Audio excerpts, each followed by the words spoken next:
तुम्ही म्हणताय आता ते झोपडपट्टी तुमची उठवणार आहेत, मात्र आता ते म्हणतायत की आमचा प्लॅन तयार आहे, आम्ही चांगली घर आता तुम्हाला देणार आहे. कोण म्हणतोय? जे आता इथले नगरसेवक पदासाठी ते म्हणणार की मत घेऊस तोपर्यंत मत घेणार की देणार आम्हाला डल्ला. ते काय आमच्याकडे परत येत नसते. तिकडे तुम्ही काही करा, गटराचं पाणी प्या. अशा कुठल्या मूलभूत समस्या आहेत ज्या समस्यांचे अजून तुमच्या त्या ठिकाणी निवारण झालं नाही? गटाऱ्यांना किती वेळा बोलावलं तरी लवकर येत नाही. तर चेंबर पार आमच्या घरात पाणी घुसतं, घाणीच घुसत. असं ऐकतोय की ही झोपडपट्टी उठायची, पण ही उठत बी नाही आणि ह्याचं काही होत बी नाही. 17 वेळा फोन केल्यावर एकदा येतात. किती फोन करा, आता नाईट वेळ 2 तासांनी येऊ, तिकडचं काम चालला, इकडचं काम चालला. आमचे लेकर बारके बारके शुक्रवारची भरली गटर, किती जशा रविवारी येतात. 9 वर्षामध्ये निवडणूक झाली नव्हती, निवडणूक आता तोंडावर आली, आता प्रचार चालू आहे. वेळा नगरसेवक स्थानिक इथं आले होते याच्या अगोदर? नगरसेवक नाही आले इथं. नगरसेवकांनी काय तोडगा काढला? काही केलं नाहीये, नुसतं येतात तेवढ्या पुरतं. ही इतकं पॅक झालं, ह्याला ढोसत नाहीत. आणि कंत्राटदारांची मजा होती. कंत्राट घेतात, त्यांना 4 पैसे भेटतात. थराव थर करून इतकं फूट झाले. तुम्ही आता त्यांनी सांगितले की निवडणूक झाल्यानंतर मला मतदान करा, मला निवडून द्या, आणि हे सगळं झाल्यानंतर मी तुम्हाला घरं देईल. नाही जर त्यांनी घरं दिली तर तुमची काय भूमिका असणार? आम्ही त्यांच्या घरी जाणार. दादा सारखं बारामतीमध्ये सभेमध्ये सांगतायत की मी 3300 कोटीचा निधी दिला, मी बारामतीचा विकास केला. बघ ते तुम्ही म्हणता विकास नाही केला. एकाच झाला की रस्त्यानी पेटणी, इकडे काय झोपडपट्टीला. राज्यात सध्या नगरपालिका निवडणुकीचं बिगुल वाजलेलं आहे. अशातच प्रचार हा शिगेला पोहोचलेला आहे. खरं तर बारामती नगरपालिकेच्या निवडणुकीकडे संपूर्ण राज्याचं लक्ष लागून राहिलेलं आहे. बारामतीमधलं की विकासाचं रोल मॉडेल म्हणून या बारामतीची संपूर्ण राज्यामध्ये ओळख आहे. मात्र बारामतीच्या विकासाची एक बाजू संपूर्ण राज्याने पाहिलेली आहे. खरं तर ही दुसरी बाजू आपण बारामतीकरांना आणि राज्याला दाखवणार आहोत. आपण पाहू शकता, मी आहे बारामतीमधील आमराई परिसरामध्ये, प्रभाग 14 मध्ये आहे.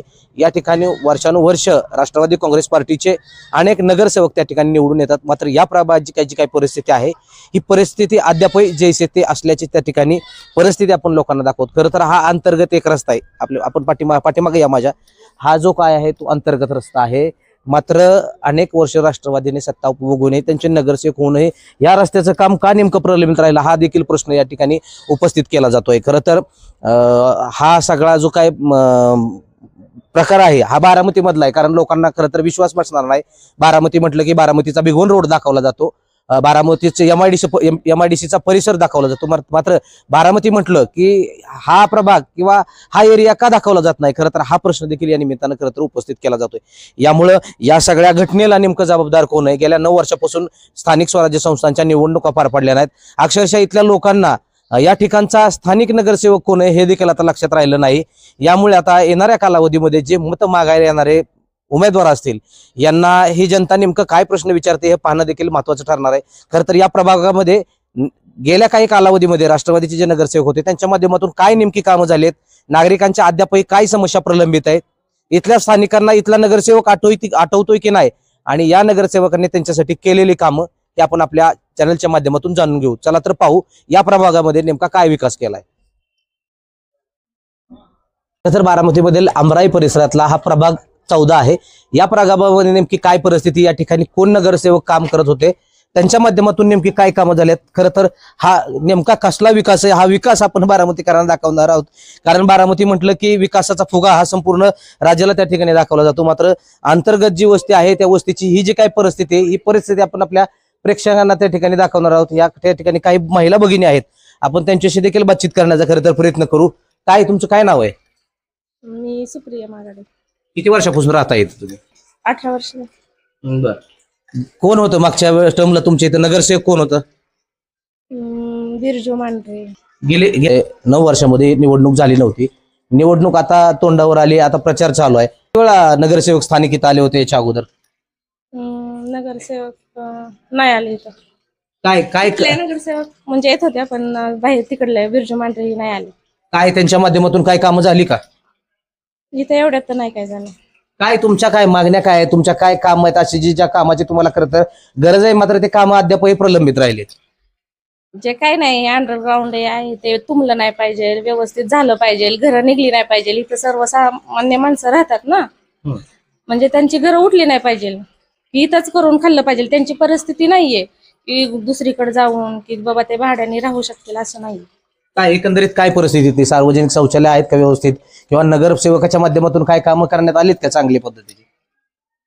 इथं तर नगरसेवकाच्या माध्यमातून काही कामं झाली नाहीत एवढ्यात, म्हणजे मला सांगता येईल एवढं तर काही नाही.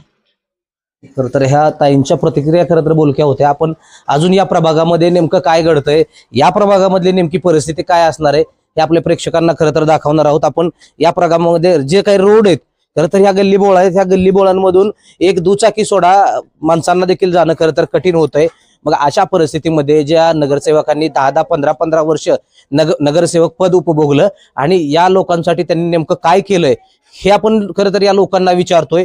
या लोकांकडून देखील संतप्त आणि बोलक्या प्रतिक्रिया त्या ठिकाणी आपल्याला पाहायला मिळत आहेत. ही परिस्थिती आपण पाहिली तर या ठिकाणी जरी दुर्दैवानं काय त्या ठिकाणी वेगळे काय प्रकार घडला तर त्या ठिकाणी जी काही परिस्थिती आहे ही परिस्थिती त्या ठिकाणी एक वेगळं चित्र आहे. अशा परिस्थितीची त्या ठिकाणी परिस्थिती आहे.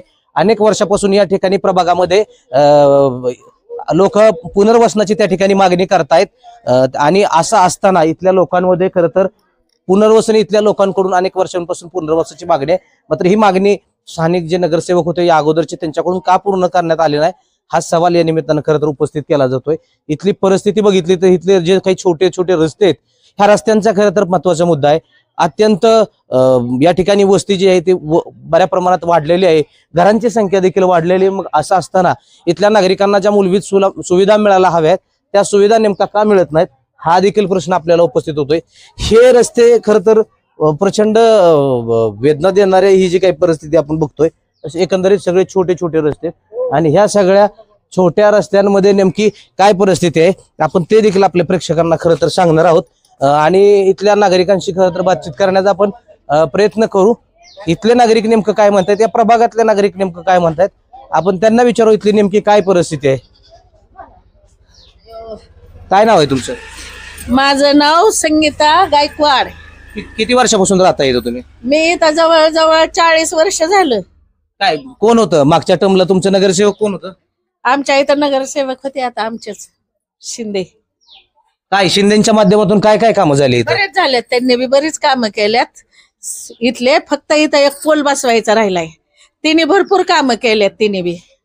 तुमच्या अशा कुठल्या मूलभूत समस्या आहेत ज्या समस्यांच्या अजून तुमच्या त्या ठिकाणी निवारण झालं नाही? आम्हाला वाटतं इथं एक खांब बसावा, चोरटे मारटे येतात जास्त इथं, चोर उजेड पाहिजे, फिरणारे लोक आहेत इकडं भरपूर. गटाऱ्यांना किती वेळा बोलावलं तरी लवकर येत नाही. तर चेंबर पार आमच्या घरात पाणी घुसतं, घाणीच घुसत होतं. किती वेळा असा प्रकार घडलाय? 5-6 वेळा झाला की. काय नगरपालिकेने स्थानिक नगरसेवकांनी काय येतात की सांगितल्यावर सगळे नगरसेवक नंतर येतात, त्यांना सांगितल्यावर ते सांगतात, त्यांना जास्त करून जातात जिकडे लय मोठे मोठे आहे का नाही सोसाट्या, जिथं लय बंगले आहेत नेते ते असतात त्यांच्याकडे जास्त जातात, पण झोपडपट्टीला येत नाहीत. तुम्ही म्हणताय की हे लोक झोपडपट्टीला येत नाही. आता नगर त्याच पदासाठी खरं तर निवडणूक आहे, तुमच्या हातात कोणाला निवडून द्यायचंय. मग आता काय तुम्ही मनाशी काय निर्धार केलाय?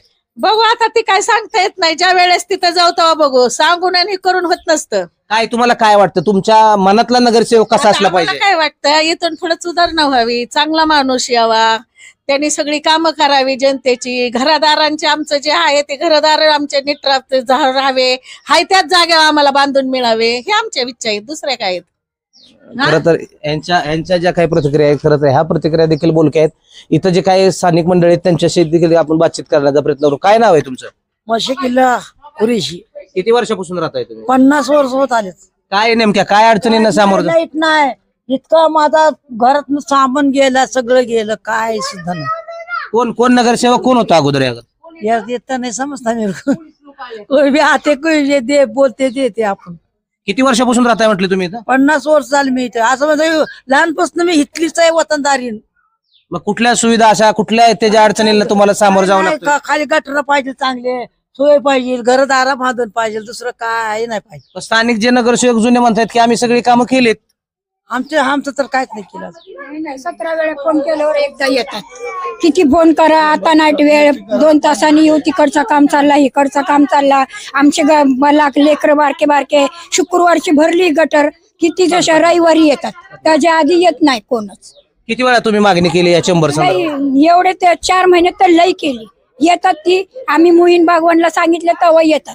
किती वर्षापासून तुम्ही इथं इथं राहताय? आम्ही 27 वर्ष झाले माझं लग्नाला. कुठल्या कुठल्या अडचणी अजून ज्या आहेत की त्या अडचणींना तुम्हाला अजून सामोरं जावं लागतं? जायला लागतो सगळ्याच. काय कुठल्या कुठल्या गोष्टी आहेत अशा? पहिले गटरीचाच प्रॉब्लेम होता आम्हाला सारखा हम्म.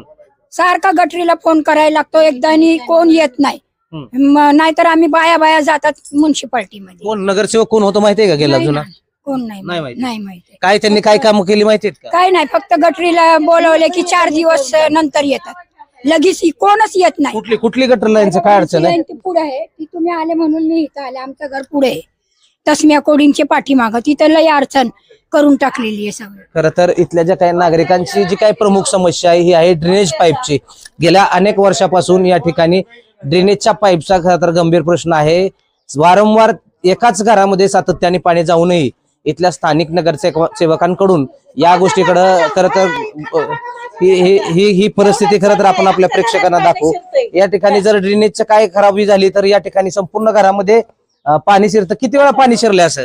5-6 वेळा झालंय. सगळ्याला दाखवलं. शेवटी मी उचलून घेतलं. 25,000 रुपये खर्च करून माझा पाईप वर करून घेतला. मग नगरसेवकांनी काय तोडगा काढला नाही? काही केलं नाहीये. नुसतं येतात तेवढ्या पुरतं. ही इतकं पॅक झालं, ह्याला ढोसत नाहीत. आणि कंत्राटदारांची मजा होती. कंत्राट घेते त्यांना 4 पैसे भेटतात. थराव थर करून इतकं फूट झाले. पण अजित दादा तर म्हणतात मी बारामतीसाठी 3,300 कोटीचा निधी आणलाय. आता ते कुठं केलं आता आम्हाला काय माहिती? का माझ्या दारात केलाय का 300 कोटीचा निधी? खरं तर इथली जी काय परिस्थिती आहे ही परिस्थिती आपण खरं तर लोकांना दाखवण्याचा प्रयत्न करू. या ठिकाणी काय नाव आहे मावशी तुमचं? काय नाव आहे तुमचं? बोला बोला. काय नेमक्या समस्या काय आहेत? कोण नगरसेवक सांगा ना. अहो ती ही काय मयुरी शिंदे होती इथं नगरसेवक. मग हे काम केलं की त्यांनी, गटराचं केलं, ही वरचं केलं, तिथवर केलं. बाकीचं काय आणलंय निधी? कुठं गेला? आमच्या पथवर तर काहीच नाही. एवढंच आहे. काय नाव आहे तुमचं? माझं आहे देवकते, सविता देवकते. किती वर्षापासून तुम्ही इथं राहताय? मी आहे की 34 वर्षापासून. 34 वर्षापासून. अशा कुठल्या कुठल्या अडचणीत सातत्यानं तुम्हाला त्या अडचणीला सामोरं जावं लागतं? कोणताच नगरसेवक निवडून गेल्यावर इकडे आलेला नाही. एवढीच आता इथं जवळ आहे म्हणून एवढे काम केली. मग आता हे नगरसेवक मत मागायला काय उत्तर देणार तुम्ही त्यांना? काय द्यायचं? तेवढ्या पुरती बोलतात. एकदा निवडून गेली की ती काढलीच होत्यात. आख्यांचं पहिल्यांचं झालंय. आता हिथनं मोर्चांचं नाही सांगू शकत. पण दादा सारखं बारामतीमध्ये सभेमध्ये सांगतायत की मी 3,300 कोटीचा निधी दिला, मी बारामतीचा विकास केला. बघ ते तुम्ही म्हणता विकास नाही केला. एकाच झाला की रस्त्यानी पेटणी. इकडे काय आहे झोपडपट्टीला? झोपडपट्टी उठवायची ना त्यांना. काय तुमचं काय म्हणणं आहे? झोपडपट्टी उठवायची त्यांना? त्यातलं झोपडपट्टी उठवायची आहे ना त्यांना. आतापर्यंत आमच्यासाठी काम न सांगता करणारे म्हणजे निकालचे दादा. त्यांनी आम्ही ते म्हणजे आमच्याकडनं काही घेत पण नाही, आम्ही त्यांना काही देत पण नाही. पण आमच्यासाठी ते कधी पण आमच्यासाठी ते येतात. तुम्ही म्हणताय आता ते झोपडपट्टी तुमची उठवणार आहेत, मात्र आता ते म्हणतायत की आमचा प्लॅन तयार आहे, आम्ही चांगली घरं आता तुम्हाला देणार आहे. कोण म्हणतोय? जे आता इथले नगरसेवक पदासाठी ते म्हणणार की मत घेऊस तोपर्यंत मत घेणार की देणार आम्हाला डल्ला. ते काय आमच्याकडे परत येत नसते. तिकडे तुम्ही काही करा, गटराचं पाणी प्या, पण आपण नाही तर उकंड्याचं खा. तुम्ही आता त्यांनी सांगितले की निवडणूक झाल्यानंतर मला मतदान करा, मला निवडून द्या आणि हे सगळं झाल्यानंतर मी तुम्हाला घरं देईल. नाही जर त्यांनी घरं दिली तर तुमची काय भूमिका असणार? मग आम्ही त्यांच्या घरी जाणार राहिला.